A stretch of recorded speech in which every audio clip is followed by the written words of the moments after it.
వీర యోగులకు జోహార్ comrade గజల్ గారి వందనం. జోహార్ comrade గజల్ గారి వందనం. జోహార్ వెలిశాల మన వీరులకు, జోహార్ వెలిశాల మన వీరులకు. కొనసాగిద్దామ మరి వినాశరణు, కొనసాగిద్దామ మరి వినాశరణు.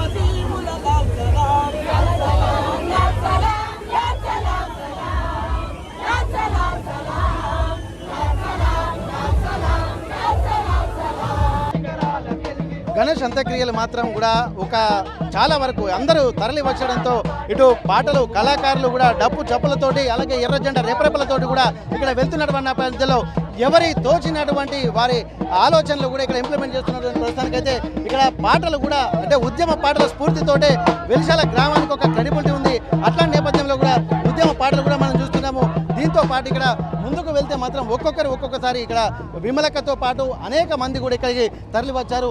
ఎక్కడ చూసినా కానీ ఉద్యమ వీరునికి అంతిమ వీడ్కోలు పలికేందుకు కూడా ఇక్కడ వస్తున్నటువంటి నేపథ్యంలో కూడా ప్రస్తుతానికి ఇక్కడ కామ్రేడ్ రవణ అన్నటువంటి ఫోటో, ఇది దాదాపు ఉద్యమాలకు వెళ్ళినటువంటి ఆ ఫోటో. ఆ తర్వాత 35 ఏళ్ల తర్వాత అజ్ఞాతంలోకి వెళ్ళిన తర్వాత రాకపోవడాన్ని కూడా చాలా వరకు ఉంటున్నారు. కానీ ఈ గ్రామస్తులు కూడా అంతిమ యాత్రలో ఎర్ర జెండాల రేపరేపలతో ఒక ఉద్యమ స్ఫూర్తి మాత్రం ఇక్కడ కనిపిస్తుంది. వాళ్ళ డ్యాన్సులు అలాగే ఉద్యమ పాటలకు కూడా పోరెత్తిపోతున్నటువంటి పరిస్థితి కనిపిస్తుంది. ప్రస్తుతానికి ఇట్లాంటి సిచ్యువేషన్స్ ఉన్నాయని చూడొచ్చు. ఎవరు ఎక్కడ కూడా కాంప్రమైజ్ కాకుండా వాళ్ళ ఆటలు అలాగే అది గుండె నిండా బాధలు నింపుకొని కూడా వాళ్ళు నింపుకొని ఆ డ్యాన్సులు చేస్తున్నటువంటి పరిస్థితి ప్రస్తుతానికైతే ఎక్కడ చూసినా కానీ ఇసుక పోస్తే రాలనంత జనం ఇక్కడ మనకు కనిపిస్తుంది. ప్రస్తుతానికి అంతిమ యాత్రలో పాల్గొనడానికి కూడా చాలా మంది ఇక్కడికి వస్తున్నటువంటి ఆ పరిస్థితి నాకు కనిపించింది.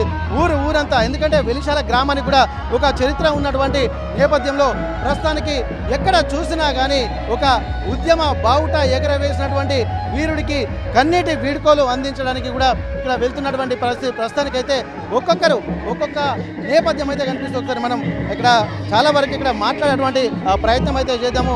ఎక్కడ చూసినా కానీ ఇక్కడ గణేష్ అన్నకు అంతిమ వీడ్కోలు కూడా పలికేందుకు కూడా సిద్ధమవుతున్నటువంటి నేపథ్యంలో కూడా ప్రస్తుతానికి చాలామంది ఒక్కొక్కరిగా తరలి వస్తున్నటువంటి ఆ పరిస్థితి ప్రస్తుతానికైతే ఇక్కడ పాటల రూపంలో కూడా అనేక మంది ఇక్కడికి వస్తున్నటువంటి పరిస్థితి ప్రస్తుతానికి కనిపిస్తుంది.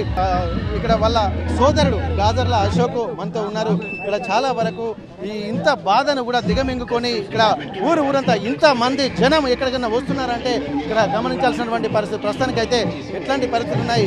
అక్కడ సొంత సోదరుడు తను కూడా ఉద్యమం పట్ల వెళ్ళిన తర్వాత మళ్ళీ ఆరోగ్యం సహకరించక జనజీవన స్రవంతిలో కలిసినటువంటి పరిస్థితి ప్రస్తుతానికైతే తను దగ్గర ఉండి వెళ్ళి తన సోదరుని ఆ డెడ్ బాడీని కూడా ఇక్కడ తీసుకొచ్చినటువంటి పరిస్థితి ప్రస్తుతానికైతే ఇక్కడ గాజర్ల అశోక్ గారు ఉన్నారు. ఇక్కడ వారితో ఒక్కసారి మనం మాట్లాడదాము.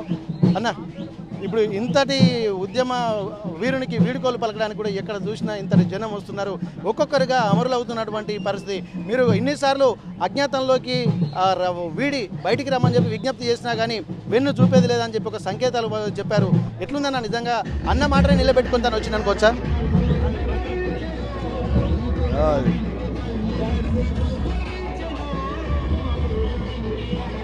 అంటే ఇప్పుడు గాజర్ల రవి ఆయనే ఒక వ్యక్తిగా ఈ గ్రామం నుంచి ఆయన ప్రస్థానం మొదలైంది. కానీ వాళ్ళ వేలాది లక్షలాది మంది ప్రజలతో ఆయన ఈ ఊరికి తిరిగి వచ్చిండు. ఆయన ఇప్పుడు ప్రజల ముందు ఉన్నాడు. ఆయన ఎలాంటి స్థితిలో ఇక్కడ పాలక వర్గాలు ఎలాంటి స్థితిలో ఆయన హత్య చేసి ఆయన డెడ్ బాడీని ఇచ్చిండ్రు అనేది ప్రజలందరికీ కనిపిస్తున్నది.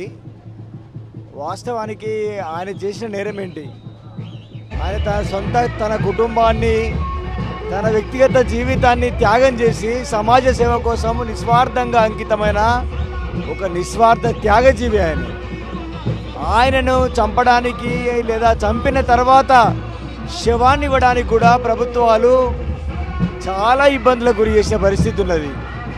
అసలు ఈ దేశంలో రాజ్యాంగం అనేదే లేదు, మేము ఏది చెప్తే అదే రాజ్యాంగం అనే పాతకాలం నాటి భూస్వామ్యపు రాచరికపు పరిపాలనను ఈ దేశంలో ప్రస్తుతం అధికారంలో ఉన్నటువంటి దేశ పాలకులు ఈ దేశంలో వాళ్ళ విధానంగా అమలు చేస్తున్నారు.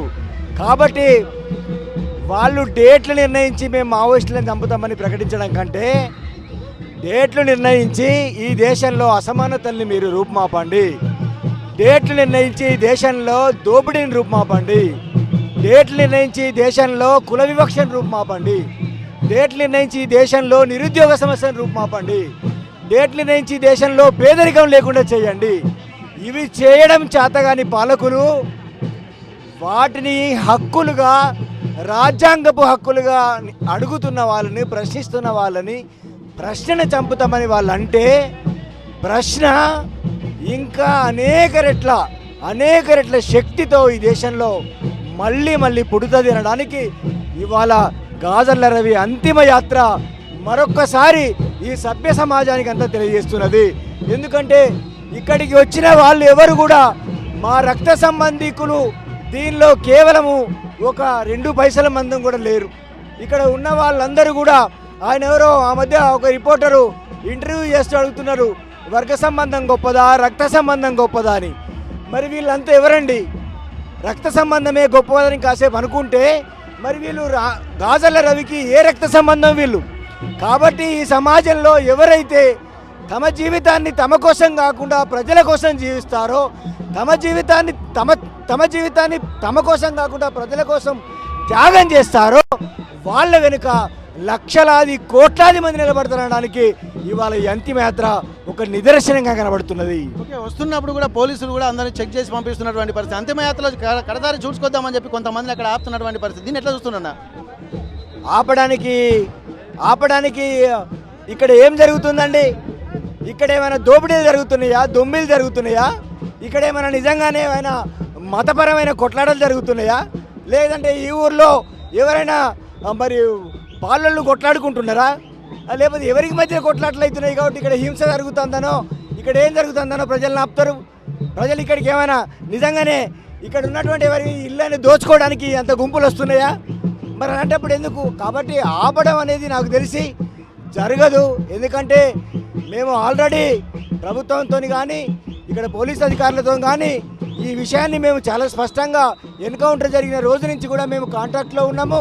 వాళ్ళు మాకు సహకరిస్తున్నారు. అప్పటి నుంచి ఇప్పటి వరకు కూడా మేము ఈ అంతిమయాత్ర విషయం కూడా పోలీసులకు తెలియజేయడం జరిగింది. నేను అనుకుంటున్నా అది మరి ఒకవేళ ఏదైనా ప్రచారం జరుగుతుందా, నిజంగానే జరుగుతుందా? నిజంగా జరిగితే తప్పనిసరిగా అధికారుల దృష్టికి మేము తీసుకెళ్తాము. ఒకవేళ ప్రచారం జరిగితే ఇంకా వచ్చే వాళ్ళని రాకుండా ఆపడానికి ఇంకెవరైనా కుట్రపూరితంగా ప్రచారం చేస్తున్నారు అన్నది పరిశీలించాలి. ఓకే, ఇక్కడ చెప్తున్నారు మావోయిస్టులను అంతం చేయడానికి డేట్ ఫిక్స్ చేయడం కాదు, అభివృద్ధి కోసం డేట్ ఫిక్స్ చేయండి, అంటరానితనాన్ని రూపుమాపుకోవడం కోసం డేట్ ఫిక్స్ చేయండి, అసమానతల్ని రూపుమాపడం కోసం డేట్ ఫిక్స్ చేయండి. ఇది పరిపాలన అంటే కానీ అమాయకులను పట్టుకొని ఆదివాసులను పట్టుకొని చంపడం కాదు. ఇక్కడ ప్రతి దానికి ఒక ప్రణాళికాబద్ధంగా రాజ్యాంగబద్ధంగా నడవాల్సినటువంటి రాజ్యాంగం మీద ప్రమాణం చేసినటువంటి వాళ్ళు ఇక్కడ అధికారంలోకి వచ్చారు. రాజ్యాంగాన్ని విస్మరిస్తుకుంటూ కూడా ఇట్లా చంపడం ఏంటన్నట్టు ఒక ప్రశ్నలు తలెత్తున్నాయి. ఏ రక్త సంబంధం లేకుండా కూడా ఇంత వేలాది మంది ఇక్కడికి వెలిశాల గ్రామానికి వచ్చారంటే దీని వెనుక అంతరార్థాన్ని కూడా ప్రభుత్వాలు గుర్తించి ఇప్పటికైనా కళ్ళు తెరవాల్సినటువంటి అవసరం ఉంది. ఆపరేషన్ కగర్ లాంటివి ఆపాల్సినటువంటి అవసరం ఉంది. శాంతి చర్చలు జరపాల్సింది. ఇంకా ఎంతమంది అమరులైతే మీ కళ్ళు తెరుస్తాయన్నటువంటి ఒక ఆలోచనలు ఇక్కడ విజ్ఞప్తులు కూడా చాలా వస్తున్నటువంటి నేపథ్యంలో అంతిమ యాత్రకు కూడా ఇసుకేస్తే రాలంత జనం కూడా ఇక్కడికి వచ్చినటువంటి పరిస్థితి. ప్రస్తుతం మరికొంతమందితో కూడా మనం మాట్లాడేటువంటి ప్రయత్నం చేద్దాం. ఎక్కడ చూసినా మహిళా మనులు కూడా ఇక్కడ ఉంటున్నటువంటి పరిస్థితి. ప్రస్తుతానికి అంతిమ యాత్రకు సంబంధించి అన్ని ఏర్పాట్లు చేస్తున్న నేపథ్యంలో ఎక్కడ చూసినా ఇసుక వేస్తే రాలంత జనం ఉన్నారు. ఇక్కడ ప్రస్తుతానికి ఇక్కడ ఒక నాయకుడు అన్నట్టు ప్రజలలో గుండెలో ఉంటారు తప్ప ఎక్కడనో కాదన్నటువంటి ఒక సంకేతాలు కూడా చెప్తున్నటువంటి పరిస్థితి. ప్రస్తుతానికి కొంతమంది ఇక్కడ స్వచ్ఛందంగా వస్తున్నటువంటి వాళ్ళని మనం మాట్లాడదాం. బ్రదర్, ఇక్కడ అంతిమయాత్ర ఇక్కడికి తరలి వచ్చారు, ఎట్లా ఉంది ఇక్కడ వాతావరణం? ప్రజల కోసం పనిచేసినటువంటి నిస్వార్థంగా జీవితం మొత్తం కూడా ప్రజల కోసమే త్యాగం చేసినటువంటి గొప్ప వ్యక్తులు ఇక్కడ ఈ వెలిశాల గ్రామం ఒక విప్లవోద్యమానికి పురిటిగట్ట. ఈ పురిటికట్టలో గణేష్ అన్న చివరిసారిగా చూడడానికి విప్లవ అభిమానులు, విప్లవ సానుభూతి పరులు, విప్లవోద్యమాన్ని కోరుకున్నటువంటి, శాంతిని కోరుకున్నటువంటి వాళ్ళు ఇవాళ ఈ ఊరికి రావడం జరిగింది. ఇవాళ ముఖ్యంగా ఒక శాంతి చర్చల ప్రతినిధిగా, శాంతి కోరుకునేవాడిగా 2004లో ప్రభుత్వం జరిపినటువంటి చర్చలకు శాంతియుతంగా రావడం జరిగింది. పాలకులు శాంతిని కోరుకుంటా ఉంటే పాలకులు ఇవాళ యుద్ధం చేస్తూ ఉన్నాయి. యుద్ధాన్ని వెంటనే ఆపాలని చెప్పేసి, ప్రజలు కోరుకుంటున్నటువంటి శాంతిని నెలకొల్పాలని చెప్పేసి ఇవాళ ప్రజలుగా, ప్రజాస్వామికవాదులుగా ప్రభుత్వాన్ని, కేంద్ర ప్రభుత్వాన్ని డిమాండ్ చేస్తూ ఉన్నాం. వెంటనే ప్రభుత్వం యుద్ధాన్ని ఆపివేసి ఆదివాసుల కోసం, ప్రజల కోసం శాంతిని కొనసాగించాల్సిందిగా, శాంతి చర్చలను జరపాల్సిందిగా కేంద్ర ప్రభుత్వాన్ని, ముఖ్యంగా నరాంతక మోడీ, అమిత్ షాలని ఇవాళ ప్రజల తరపున మేము డిమాండ్ చేస్తూ ఉన్నాం. అందరికైతే ఇక్కడ మరికొంతమంది ఉన్నారు. ఇక్కడ అందరూ ఒక్కరొక్కరిగా ఇక్కడికి చేరుకున్న నేపథ్యంలో ప్రతి ఒక్కరు ఇక్కడ అంతిమయాత్రలో పాల్గొంటున్న పరిస్థితి. మేడం, ఎట్లా ఉంది వాతావరణం చూస్తుంటే? ఇక్కడ చూసినట్లయితే వీళ్ళ కుటుంబంలో 6 అమరులైనారు. ఎవరి కోసం అయినారు? బీద బీటి బడుగు బలహీన వర్గాలకు న్యాయం జరగాలనే ఒకే నెపంతో అయినటువంటి వీళ్ళు ఈరోజు అశువులు వాసినటువంటి పరిస్థితిలో ఉంది. యావత్ ప్రజానీకం కూడా కోరుకుంటుంది ఏంటంటే అందరూ సుభిక్షంగా ఉండాలని కోరుకుంటారు. అట్లనే పాలన చేస్తున్నటువంటి పాలకులు కూడా తమ పిల్లలు బాగుండాలని, తన ప్రాంతం బాగుండాలని, తన దేశం బాగుండాలని కోరుకుంటారు. అందులో మీరు భాగస్తులే కదా. దయచేసి మోడీ గారికి, అమిత్ షా గారికి విన్నపం ఏంటంటే ప్రజల తరపున, తెలంగాణ ప్రాంతం అంటేనే పోరాటాల ప్రాంతం. ఈరోజు పోరాటం లేదే తెలంగాణ రాష్ట్రం లేదు. పోరాటం అంటేనే ఈరోజు ఈ రాష్ట్రాన్ని సిద్ధించుకోవడంలో ఎంతోమంది అమరుల త్యాగ ఫలంతో వచ్చినటువంటి రాష్ట్రం. కాబట్టి ఈ ప్రాంతం మొత్తం నాటి నుంచి నేటి వరకు, ఒకనాడు నిజాం పరిపాలన నుంచి మొదలుకుంటే నేటి వరకు కూడా యుద్ధం ప్రకటించి యుద్ధం ద్వారానే వాళ్ళు అనుకున్నట్టుది చేదించుకోవడం జరిగింది. కానీ ఈరోజు ఆదివాసుల కోసం పోరాటం చేసినటువంటి వాళ్ళనైతేనేమి, ధనవంతులు గరిబీ వాళ్ళను ఎక్కుపెట్టిన విధానాన్ని రూపుమాపాలనే ఉద్దేశంతో అడవులకు పోయినటువంటి వాళ్ళను పట్టుకొచ్చి చంపడం సరైంది కాదు. మీరు పాలకులు కాబట్టి, తండ్రి పాత్రను పోషించాల్సిన దశలో ఉన్నారు కాబట్టి తమ పిల్లలుగా ఎంచుకొని అందరినీ చేరదీసుకొని సమయంతో పౌరకుల ద్వారా, ఇతర సంఘాల ద్వారా చర్చలు జరిపి వెంటనే కగారును ఆపేసి మీ పిల్లలను, మీ ప్రాంతాన్ని సుభిక్షంగా ఉంచుకునేటట్టుగా చేయాలి. రేపటి రోజుల్లో ఆ రకంగా అయితేనే ఈ ప్రాంతంలో మీరు అడుగుపెట్టే ఆలోచనలు ఉంటాయి. రేపటి రోజుల్లో మీరు ఎలక్షన్లో వచ్చినప్పుడు ఎవరిని అడుగుతారు? ఎందుకు అడుగుతారు? తమ బిడ్డలను ఓడగొట్టుకున్న తల్లిదండ్రులు మీకు ఓటేస్తారా? తమ ప్రాంతంలో పోయిన అశువులు వాసినటువంటి పిల్లల ఆ ప్రాంత వాసులు మీకు ఓట్లేస్తారా? ఏ రకంగా ఎంచుకుంటున్నారు? కొంచెం ఆలోచించండి. కొంచెం ఓషితోని, సోయితోటి మీరు ఏకంగా కూర్చొని చర్చించుకొని మీ ప్రాంత ప్రజలను కాపాడుకునే దశగా ప్రయాణం చేయాలని కోరుకుంటూ, ఉద్యమాల కిలా అయినటువంటి ఈ ప్రాంతాన్ని ఇంకొకసారి రక్తపాతం ఒడ్డకుండా అందరూ నా వాళ్ళని అనుకునే విధంగా మీరు ఈ ప్రాంత ప్రజలను కాపాడాల్సిన దశలో నాయకులుగా మీరు ఖచ్చితమైన నిర్ణయాలు తీసుకొని వెంటనే కగారు ఆపాలని ప్రజాక్షమ తరపున పోరాటం చేస్తారు. అసలైన తొలి వెలుగు. ఫాలో వాట్సాప్ @తొలి వెలుగు official.